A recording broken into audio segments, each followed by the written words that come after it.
Amén y gracias a Dios, hermana María Sánchez. Muchas gracias por hacerse cargo. Buena tarde para todos. Es miércoles.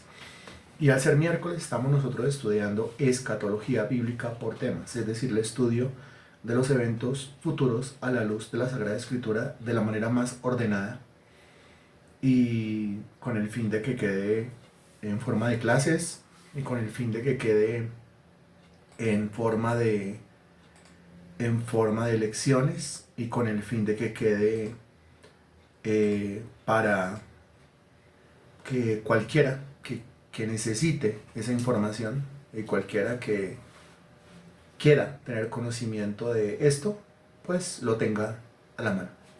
Para eso grabamos estas clases. Es 9 de julio y nosotros ya tenemos que entrar hoy a Apocalipsis capítulo 14. Ubíquese ahí por favor, Apocalipsis capítulo 14.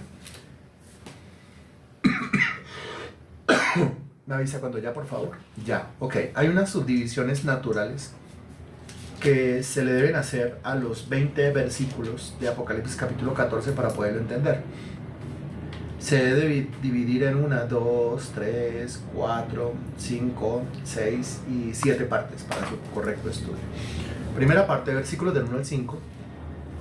Primera parte, versículos del 1 al 5. Y leemos los versículos del 1 al 5 y dice así: Después miré, y aquí el Cordero estaba en pie sobre el monte de Sión, y con el 144,000 que tenían el nombre de él y el de su padre escrito en la frente.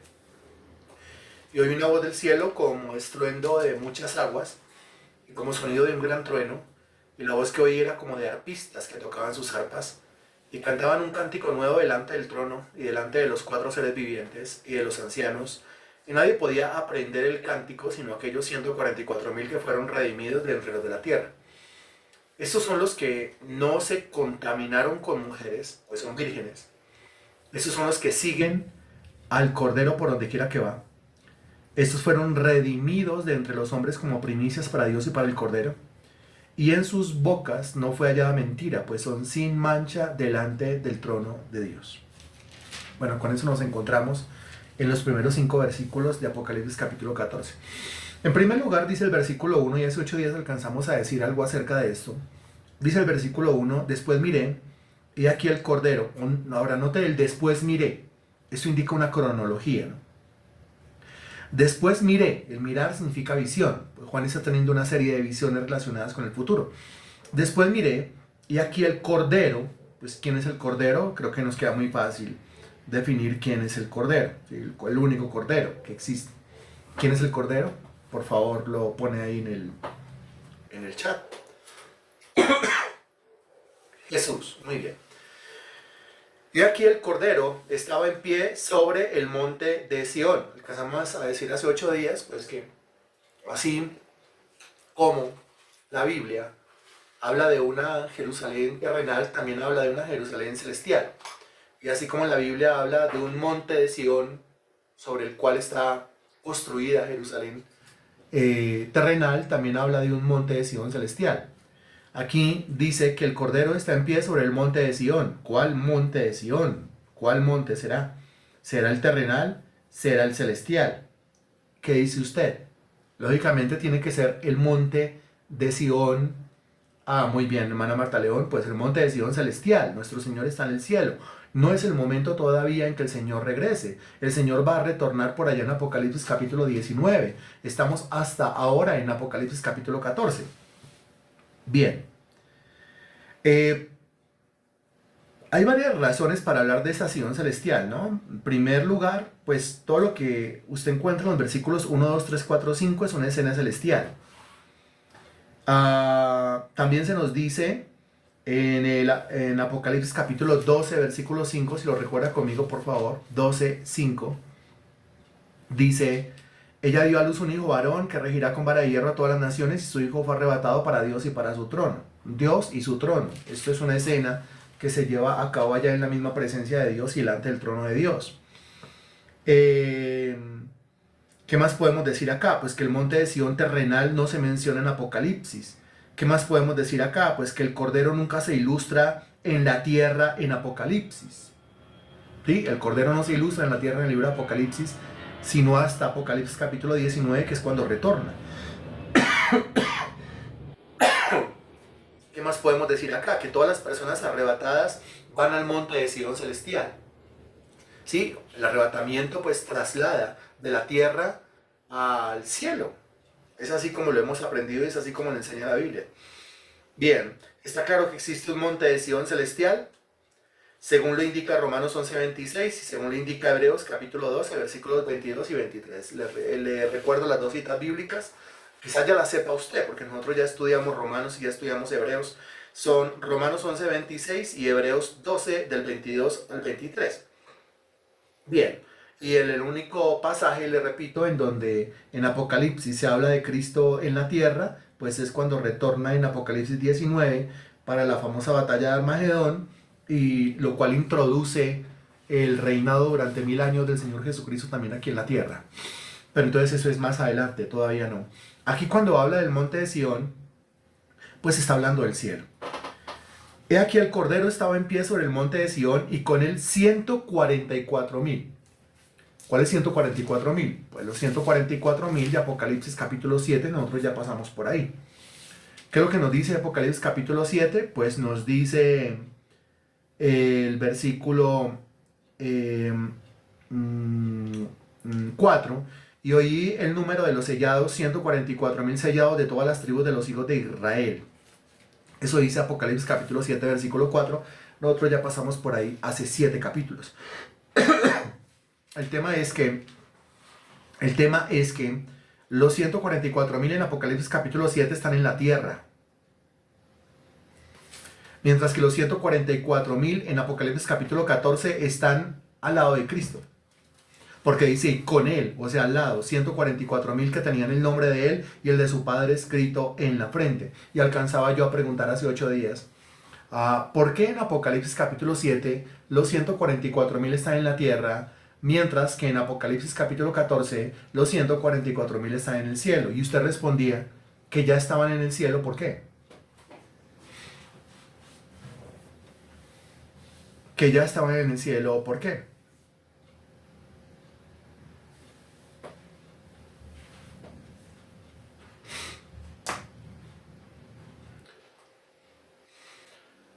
Y está utilizando palabras correctas, muy bien. Sí, que ya estaban en el cielo, porque todavía hay algunos que no se animan a contestar, ¿no? Otra vez el mismo tema de que hay algunos que no participan. Bueno, sigamos adelante más bien. No sé si centrarme en los que no contestan o centrarme más bien en los que responden. ¿Qué dice usted? Deme un consejo. ¿Nos centramos en cada clase en quien no participa o nos centramos en cada clase en quien sí participa? ¿Qué dice usted? Regáleme un consejo. Aquí entre nos. ¿Qué dice usted? ¿Cómo lo haría usted? Dígame. Dígame. ¿Se centraría usted le seguiría haciendo presión a quien no participa, o más bien como que dejemos así y centrémonos en quien sí está participando? Centrémonos en los que participan, dice Liliana, es el consejo que me das, gracias. Centrémonos en el que aprovecha la clase, gracias Germán por tu consejo, muy valioso. ¿Algún otro consejo que dicen ustedes? Es el colmo que preguntando esto y no hay participación. Eso sí es el colmo de los colmos, de verdad. Bueno, seguimos. Usted contestó muy bien que es que ya los habían asesinado, y esa es la frase correcta. Es que ya los mataron. Ellos no se murieron, a ellos los mataron. ¿Mm? ¿Quién los mató? No, pues yo creo que esa pregunta sobra, ¿cierto? Sin embargo, hagamos la pregunta, ¿quién los mató? Ya en el contexto, ¿quién los mató? En el contexto, ¿cierto? En el estudio, ¿quién los mató? El anticristo.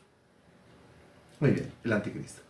En realidad, quien está promoviendo todas esas muertes, a quien no adore al anticristo y al que no se deje marcar, ayúdeme. En realidad, quien está promoviendo o impulsando todas esas muertes, a quien no adore al anticristo y a quien no se deje marcar, ¿es quién? ¿Es quién? ¿Es quién? ¿Es quién? Excelente, el falso profeta. El falso profeta, él fue el que hizo una imagen, ¿no es cierto? Se le infundió aliento, versículo 14, mandando a los moradores de la tierra que le hagan imagen a la bestia que tiene la herida de la espada, y vivió. Y se le permitió infundir aliento a la imagen de la bestia para que la imagen hablase e hiciese matar a todo el que no la adorase. Dese cuenta. Quien está promoviendo toda la muerte, a quien no adore y no se deje marcar, es el falso profeta. Ahí tiene usted una trinidad demoníaca, ¿no? Conformada por el dragón, la bestia que sube del mar, la bestia que sube de la tierra. Espero le esté entendiendo y espero le esté quedando sumamente claro, ¿no? Bueno, volvemos. Entonces, claro, ellos ya estaban en el cielo porque los mataron, los asesinaron. ¿Quién los asesinó? Sí, los asesinó el dragón. Sí, los asesinó la bestia que sube del mar. Sí, los asesinó la bestia que sube de la tierra. Pero usted ya entiende el contexto y puede contestar puntualmente. Con el 144.000 que tenían el nombre de él y el de su padre escrito en la frente. Claro, de eso nos acordamos y nos acordamos perfectamente, ¿no es cierto? ¿Por qué? Porque dice el versículo 2 de Apocalipsis capítulo 7, vi también a otro ángel que subía de donde sale el sol y tenía el sello del Dios vivo, o sea, una marca, el sello del Dios vivo, y clamó a gran voz a los 4 ángeles a quienes se les había dado el poder de hacer daño a la tierra y al mar, diciendo, no hagáis daño a la tierra ni al mar ni a los árboles hasta que hayamos sellado en sus frentes a los siervos de nuestro Dios. A continuación el versículo 4 dice que esos siervos de nuestro Dios son 144.000. El sello se pone en la frente. Y de eso ya habíamos hablado y no vamos a volver a hablar, ¿no? Entonces, para que se dé cuenta que antes de que aparezca la marca de la bestia, que eso aparece en Apocalipsis capítulo 13, pues 6 versículos atrás, en Apocalipsis capítulo 7, pues había aparecido otra marca que es más importante que la marca de la bestia. Y algo más importante que la marca de la bestia es la marca de Dios. Es el sello de Dios, es el sello de Dios, muy bien. ¿Se acuerda usted que de ese sello nosotros hablamos el domingo y tenemos que seguir hablando este próximo domingo, así que no se lo puede perder? Comenzamos a hablar del sello de Dios. ¿Y quién es el sello de Dios? No qué es, sino quién es el sello de Dios. Ah, muy bien, lo aprendió muy bien entonces Marta León, y lo aprendió muy bien María Sánchez, y lo aprendió muy bien Lilian. El sello de Dios es el sello del Espíritu Santo. Esa marca es más importante que la marca de la bestia. Esa marca es más importante que el 666. Esa marca es más importante que la de Apocalipsis capítulo 3. Ahora, ¿por qué dice la frente? Pues porque es el primer lugar donde a uno se le nota. Cuando dice que los 144.000 son sellados y aparecen sellados en sus frentes, y decimos nosotros es que cuando el Espíritu Santo habita en una persona, en el primer lugar donde se le nota es en la frente. ¿Qué es lo que estamos queriendo decir? Que el primer lugar donde se nota la presencia del Espíritu Santo es ¿en dónde? Eso también lo sabe usted, ¿no? Eso también lo sabe usted. ¿En dónde? En la frente. ¿En dónde?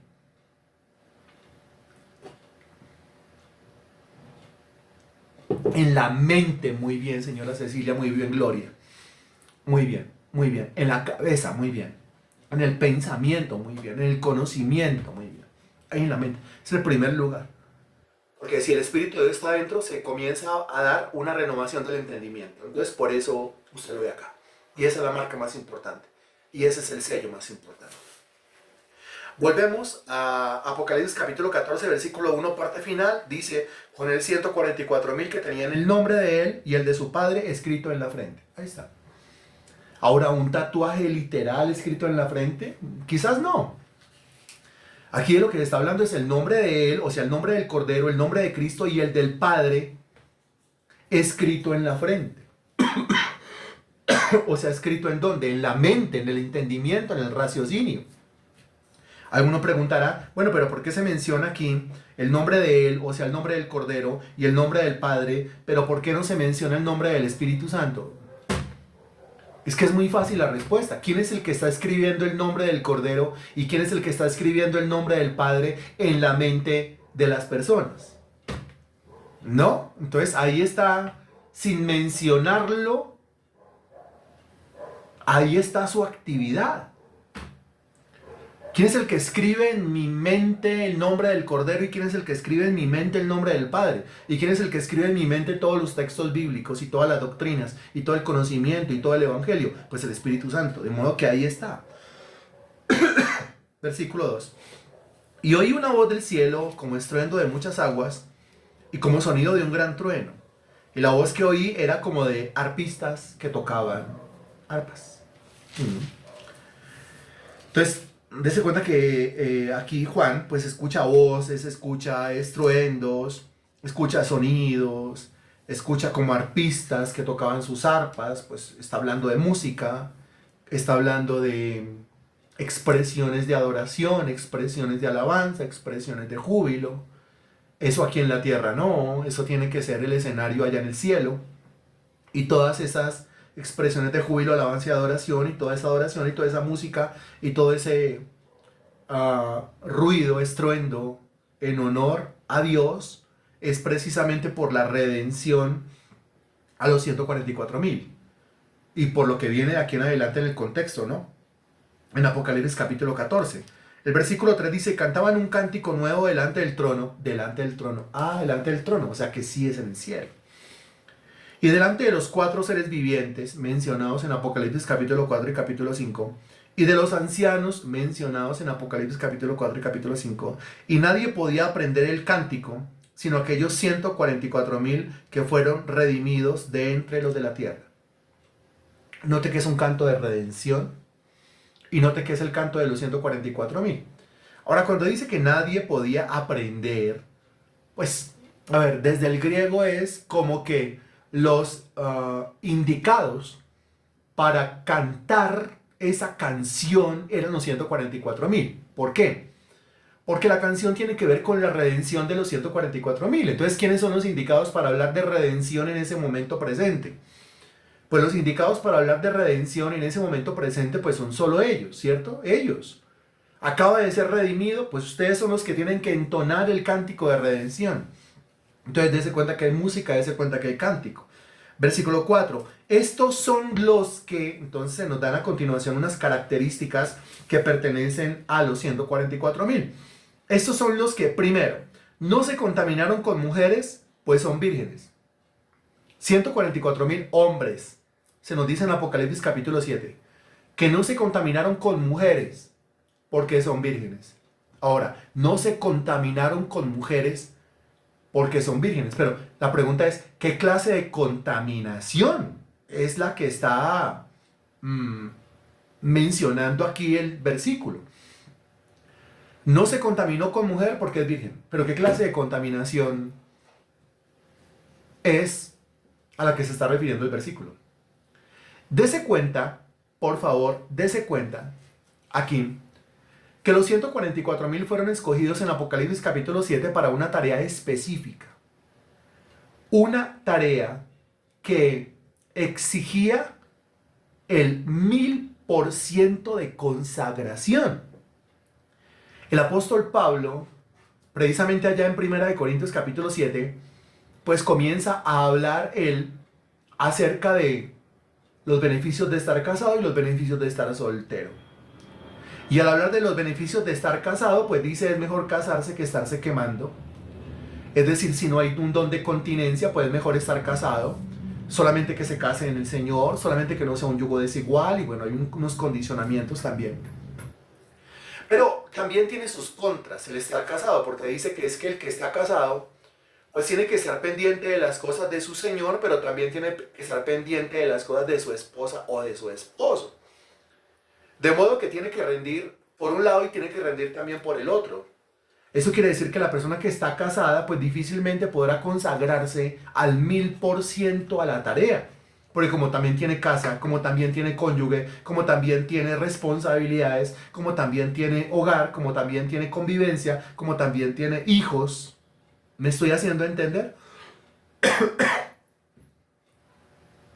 O dígame si por el tema del matrimonio, usted muchas veces no se ve limitado o limitada en la ejecución de las cosas para su Señor.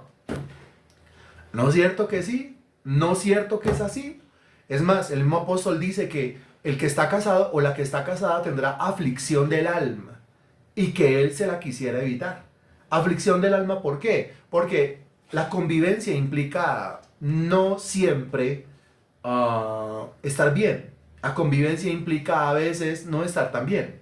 La convivencia implica a veces inconformidades. La convivencia implica a veces líos, problemas, situaciones complejas. Dice, el casado tendrá aflicción del alma, la casada tendrá aflicción del alma. Dice Pablo, yo se las quisiera evitar. Entonces el consejo que da el apóstol Pablo es, quédense como yo, pero aclara, si tiene el don de continencia. Si no tiene el don de continencia, cásese, porque es mejor casarse que estarse quemando. Ahora, esos son los pros y los contras, así como por encima de una persona casada, o el tema del matrimonio y la convivencia. Cuando hablamos de la soltería con el don, ojo, la soltería con el don, ¿cómo se llama el don? El don de continencia. Pues el don de continencia capacita a una persona para vivir castamente.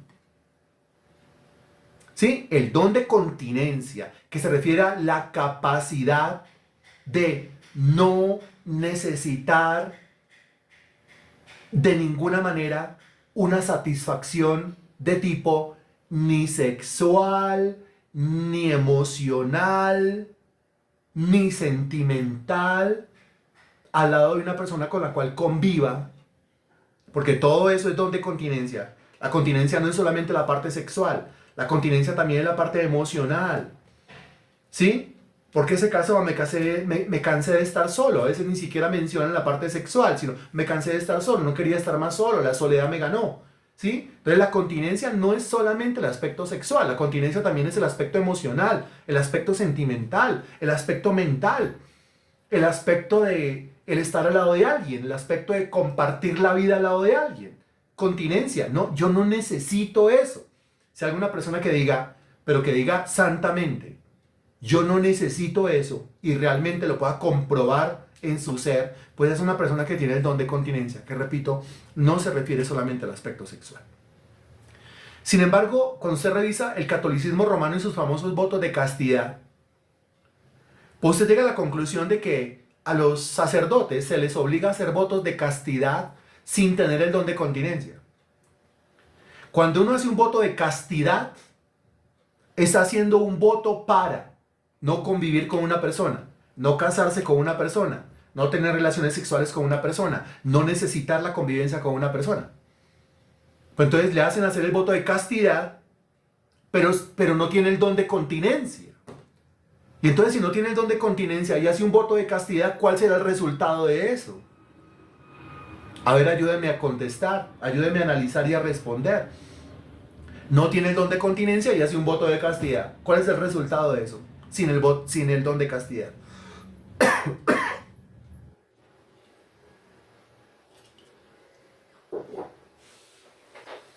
La señora sí le responde bíblicamente quemarse. Ok, ahora especifiquemos qué sería quemarse. Porque el texto bíblico dice, es mejor casarse que estarse quemando. ¿Cómo así? ¿Caerá en pecado de la carne? Caerá en pecado. Muy bien. ¿Cuál será el resultado? Pues el resultado es todo lo que usted ve. Si el resultado es todo lo que usted ve, toda la perversión, toda la inmundicia, toda esa iniquidad, toda esa perversión, todo eso, ¿sí? Todo eso. No puede cumplir el voto de castidad. Como la señora que dice, yo me voy a quedar así ya, yo se va a quedar así. Ahora, ¿tiene el don? No. Lo que usted diga, sus compromisos de carne, fácilmente los puede llegar a incumplir. Ojo con esto. Porque es que, mire, antes de uno hacer un compromiso, entonces, uno tiene que revisar si tiene la capacidad o tiene la habilidad para cumplir el compromiso. Básicamente es eso. Y aquí entonces, regresando al tema de los 144,000, dice que ellos no se contaminaron con mujeres porque son vírgenes. Cuando habla de no se contaminaron con mujeres, está hablando del don. Y cuando dice son vírgenes, está hablando del voto. ¿Me estoy haciendo entender? Ahora, cuando dice no se contaminaron con mujeres, pues no solamente está hablando del aspecto sexual, como ya he aclarado, sino que está hablando también del aspecto mental, y el aspecto emocional, y el aspecto sentimental, y todo ese aspecto. El aspecto de la convivencia, el aspecto de la desconcentración, el aspecto de la falta de consagración. Es que si el Señor llamó a los 144,000 para consagrarse, concentrarse al 1000% en una tarea de vida o muerte, Dígame si van a tener tiempo de ponerse a iniciar relaciones emocionales o sentimentales, o a darse la oportunidad con alguien, o a tener la novia, o a tener un hogar, o a convivir con alguien. Ah, muy bien, Marta León, no es que no habrá tiempo. Y entonces una de las principales características de los 144.000 es que se consagran a la tarea no al 100%, sino al 1000%, sabiendo que es que no hay tiempo. No hay tiempo. Ahora, esto también es algo que debe aplicarse a las personas casadas, hombres y mujeres. Porque claramente el texto bíblico dice, el que tiene esposa, haga como si no la tuviera porque los días son malos. Quiere decir, nosotros tampoco tenemos tiempo. De acuerdo a la dispensación en la cual cada uno de nosotros vivimos, sí, me refiero a los cristianos de todas las épocas, pues nosotros, que estamos a las puertas del arrebatamiento de la iglesia, nosotros no tenemos tiempo. Ahora no tenemos tiempo y sin embargo, con esta falta de tiempo el Señor le permite a uno casarse y tener un hogar y tener una familia. Y tener una familia pues para edificarse con esa familia y para edificar esa familia. Pero se le aclara, el que tiene esposa haga como si no la tuviera. Ahora, también hablando de las mujeres, el que tiene esposo haga como si no lo tuviera, porque los días son malos. Pero ¿cómo así? ¿Qué entiende usted con ese texto que dice el que tiene esposa o el que tiene esposo haga como si no la o como si no lo tuviera? ¿Cómo así? ¿Cómo lo analiza? ¿Cómo lo discierne y cómo lo responde? ¿Cómo así que el que tiene esposa o el que tiene esposo como si no lo tuviera? ¿Quiere decir viva una vida de libertinaje engañando y traicionando? No, pero para nada.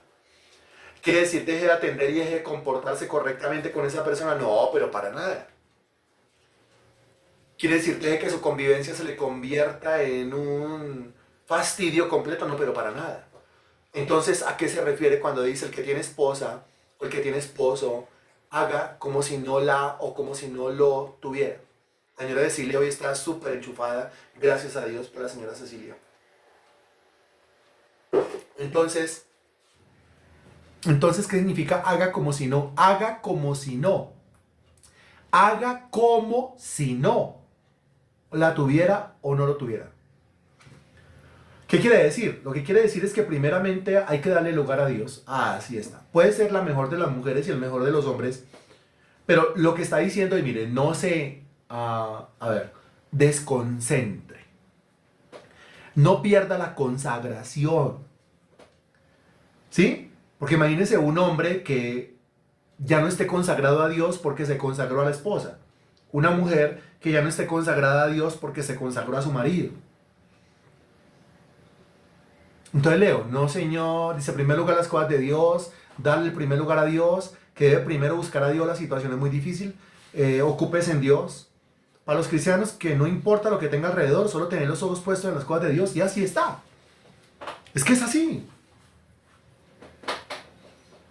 Es que es así tal cual. Pero algunos en la lista de prioridades, y yo he escuchado esto desde los altares también, no sé cómo lo pueden predicar. Ellos predican que, en la lista de prioridades, primero, el cónyuge. Segundo, Dios. Uy, ¿cómo se les ocurre decir esas barrabasadas? Si uno está colocando primero el cónyuge y después a Dios, uno está contaminado. A eso se refiere el término contaminación. ¿Contaminación en qué sentido? Contaminación en el sentido de la desconcentración, de la falta de consagración, que perdió el objetivo, que perdió las ganas, que perdió el norte, que perdió el impulso, que para dónde iba, dése cuenta. Ahora, ¿cuántas personas que han estado en la iglesia ya no están en la iglesia porque se metieron con el fulano o se metieron con la fulana, se metieron con el mundano o con la mundana? Están viviendo una vida de fornicación, están viviendo una vida de adulterio. Eso lógicamente crea un cargo de conciencia tan terrible que lo saca de la iglesia. Eso hace que pierda la consagración, pierda la concentración para concentrarse, consagrarse en el impío o en la impía. ¿Es así o no es así? Acuérdense lo que casi le pasa a Lot. Cuando salió Lot de Sodoma y de Gomorra, salió con la mujer y salió con las 2 hijas. La mujer, que era una impía, volteó a mirar para atrás y se convirtió en una estatua de sal. Y Lot, ay mi Lot, Si no es por los ángeles que lo van empujando, ese señor se queda ahí, muriéndose, encima de los restos de su señora, de su esposa. ¿Por qué? Por endiosar. Y no se puede endiosar. Bien. Ok. Entonces, eso es lo que vemos nosotros. Ahora, cambiar a Dios por un impío, cambiar a Dios por una impía. En el caso del muchacho, la muchacha esta que estaba en la iglesia, pero por ahí está con el impío, con la impía, el precio a pagar es carísimo. El precio a pagar es altísimo. ¿Cuál es el precio a pagar? El precio es siempre fuego y azufre. Ese es el precio que se paga por eso. Volviendo aquí al asunto, versículo 4 dice, estos son los que no se contaminaron con mujeres porque son vírgenes. Ahora sí. Porque es que una relación sexual dentro del matrimonio no se llama contaminación. ¿No es cierto? Una relación sexual dentro del matrimonio se llama deber. Se llama obligación. Estoy utilizando solamente términos bíblicos. Se llama compromiso. Se llama amor. Se llama lealtad. Entonces el Señor aquí no está necesariamente llamando a la relación sexual contaminación, sino a toda esa desconcentración y a toda esa falta de consagración que implica que los 144,000 no estén consagrados a la tarea al 1000% por andar por allá mirando a la hermanita, a la judía, a la gentil, a que tan bonita, a que la carita, a que el cuerpecito. Pues eso implica una desconcentración y mis queridos 144,000, es que no hay tiempo para esas cosas. O como le dirían los muchachos, no hay tiempo para esa vuelta, ¿sí? Entonces, como no hay tiempo para esa vuelta, pues olvídese de esa vuelta. Entonces, ¿qué hace el Señor? Les da el don de continencia.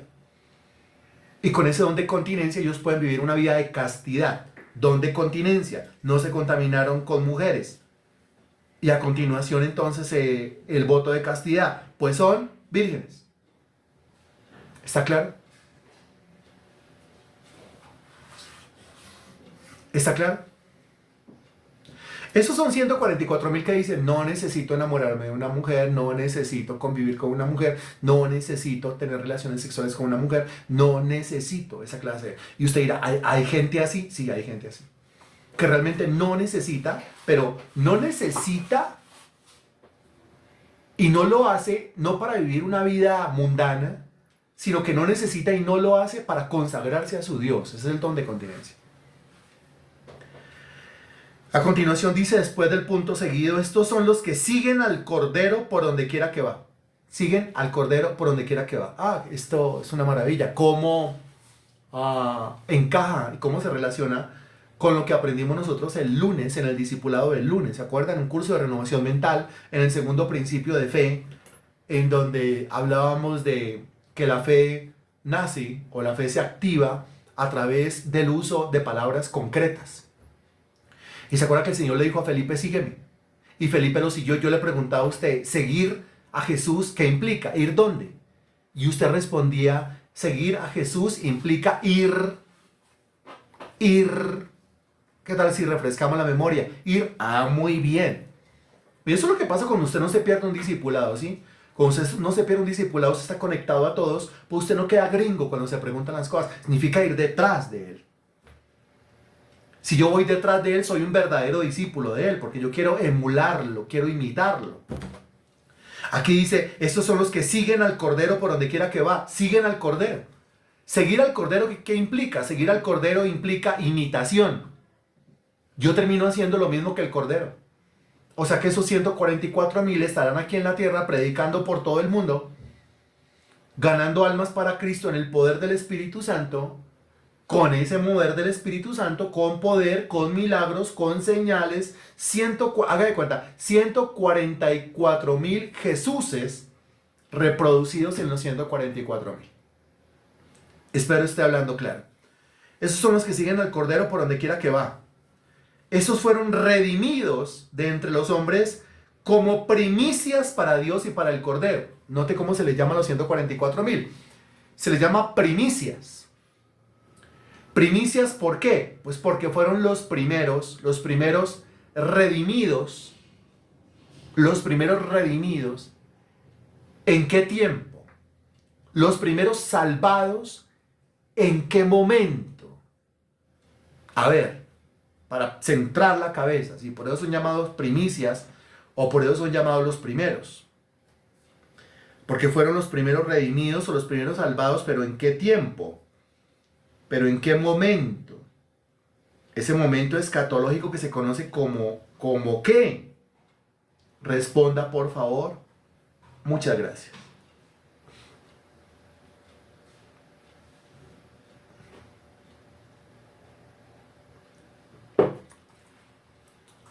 En ese momento escatológico que se conoce como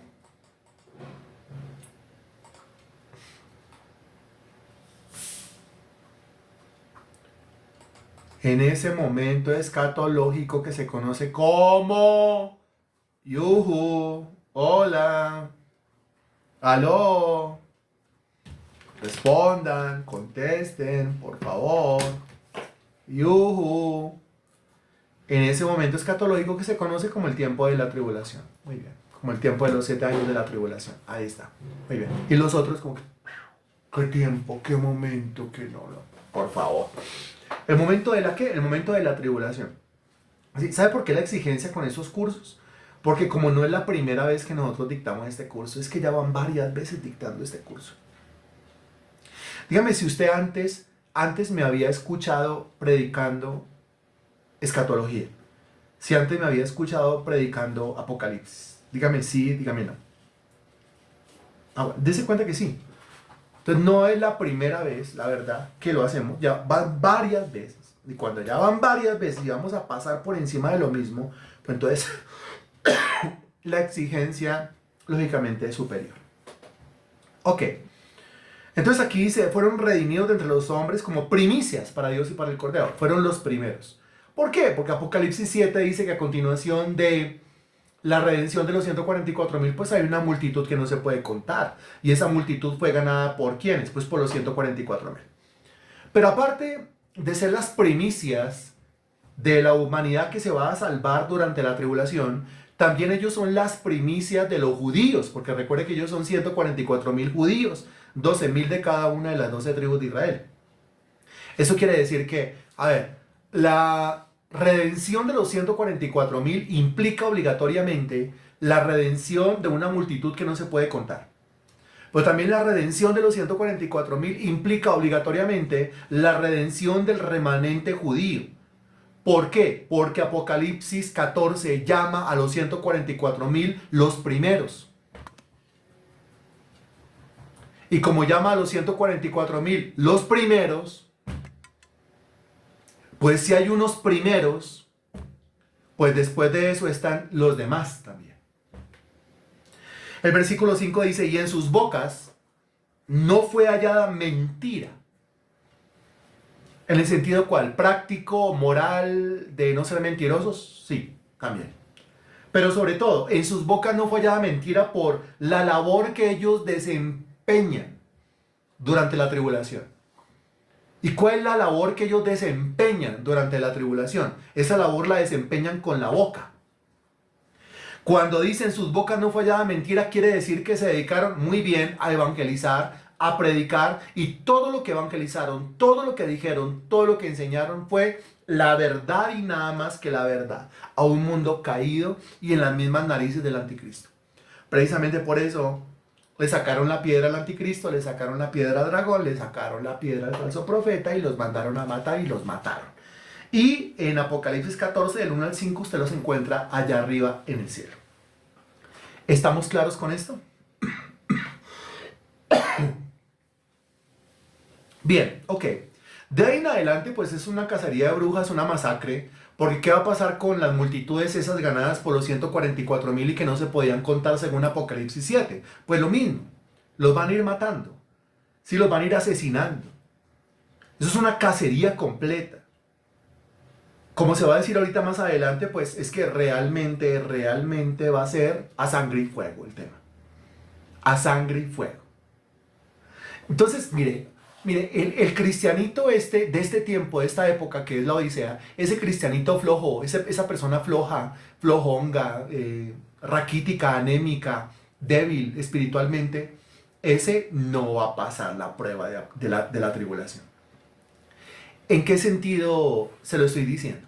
En este sentido, entiéndame bien, que si a ese individuo lo sacáramos de este momento y lo pasáramos a la tribulación, dígame, con lo anémico que es, con lo raquítico que es, dígame, con lo llorón que es, dígame, con lo inestable que es, dígame, con lo intermitente que es, dígame, ¿qué le va a pasar? No aguanta muy bien. Excelente, Gloria. No, no, eso no aguanta. No, eso no aguanta. Sabiendo que se le va a venir encima a todo el mundo y lo van a perseguir hasta que lo maten y lo van a matar de la manera como caiga. No aguanta. No aguanta. Qué tenaz, ¿no? Y estamos en pleno momento nosotros de gracia antes del arrebatamiento de la iglesia. Y la gente no lo discierne, la gente no lo entiende.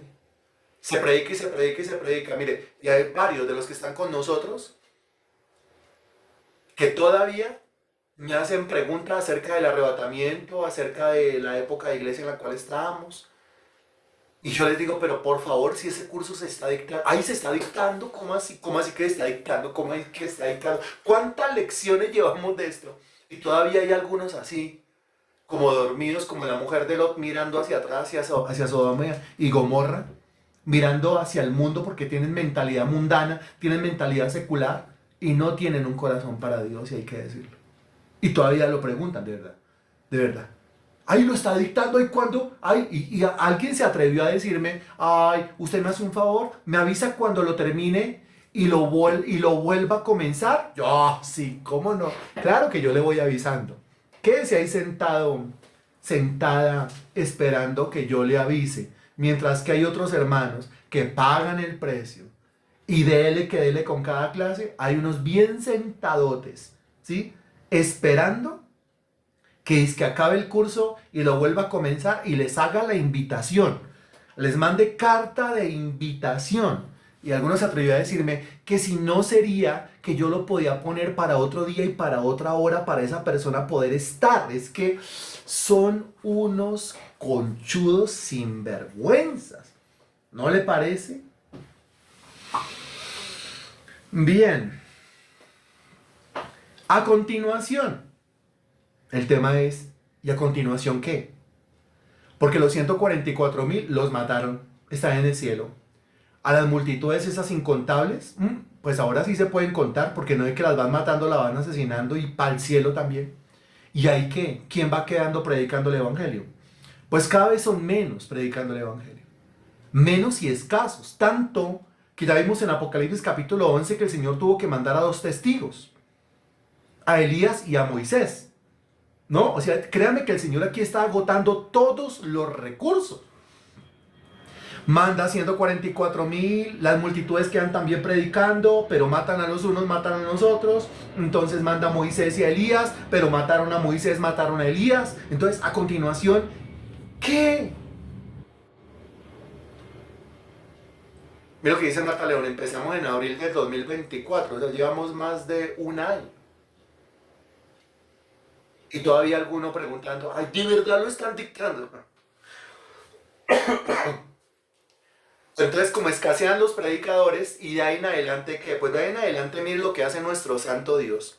Versículo 6, versículo 7, que ya sería otra división, ¿no? Esto ya es otro contexto. Versículo 6, versículo 7, miren lo que hace nuestro Dios. Vi volar por en medio del cielo a otro ángel, que tenía el evangelio eterno, para predicarlo a los moradores de la tierra, a toda nación, tribu, lengua y pueblo, y diciendo a gran voz, temed a Dios y dadle gloria, porque la hora de su juicio ha llegado, y adorad a aquel que hizo el cielo y la tierra, el mar y las fuentes de las aguas. Dígame, ¿qué hace Dios? Y yo estoy hablando ya de agotar recursos, porque miren, en este momento tiene a la iglesia predicando, aunque la iglesia hace de todo menos predicar realmente. Espero que usted sea la excepción, y usted sí se dedica a la predicación. Pero el Señor en este tiempo tiene a la iglesia predicando. Cuando la iglesia salga de aquí en el arrebatamiento, pues el Señor va a levantar 144,000, después las multitudes, después los 2 testigos, a todos los van a matar. Ahora, agotando recursos el Señor, ahora ¿qué hace? Según versículo 6 y versículo 7. para que a nadie se le ocurra juzgar o tildar a nuestro Dios de injusto, de malo, de sin misericordia, de que no hay gracia, de que Dios no es amoroso. ¿Qué hace Dios?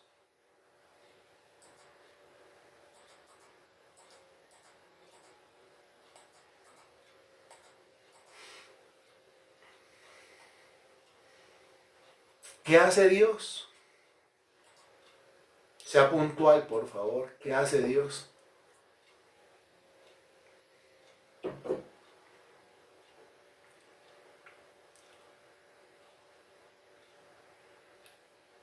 Pues como ya no hay gente, seres humanos que prediquen,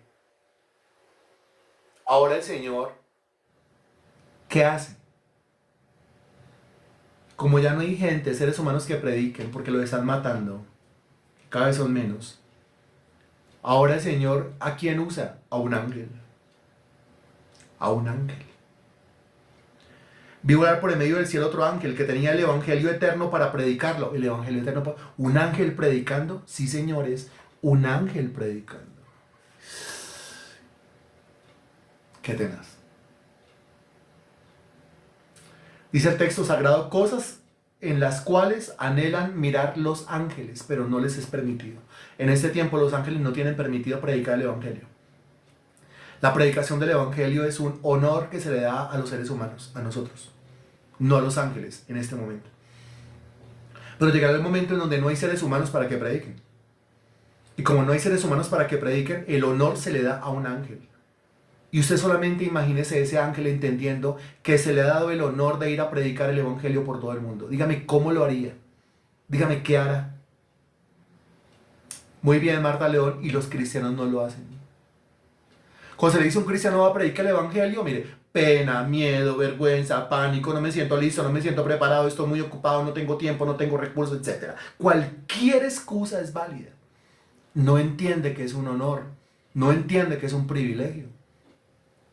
Pero cuando este ángel, que sí entiende las cosas, se le da el privilegio y el honor de ir por todo el mundo a predicar el evangelio, dígame, ¿cómo lo toma? ¿Cómo lo hace?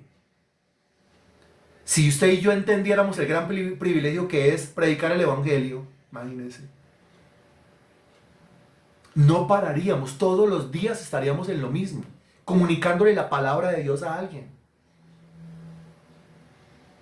Para predicar a los moradores de la tierra, a toda nación, tribu, lengua y pueblo. Qué impresionante. Un solo ángel vaya por todo el mundo, a toda lengua, a toda tribu, a toda nación.